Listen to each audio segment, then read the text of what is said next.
Oregonians, you have a chance to vote on a first-of-its-kind ballot measure, Measure 109. If passed, Oregon would be the first state to legalize psilocybin for mental health therapy.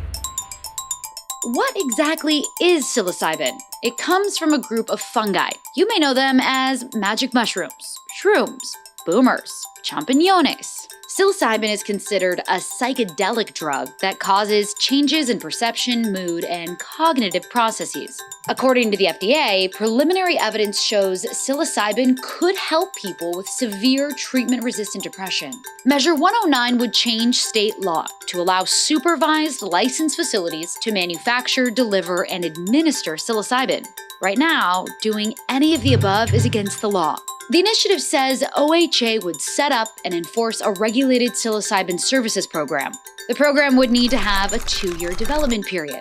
If passed, the measure states psilocybin could only be used for, quote, psilocybin services by a licensed, quote, facilitator to a, quote, qualified client. Huh? Let's back up and look at what exactly the people who drafted this mean. Psilocybin services means services before, during, and after someone takes a psilocybin product. A facilitator is someone with a license from Oregon Health Authority who provides or oversees psilocybin services. Qualified clients are people who are 21 and up who a facilitator thinks should use the drug.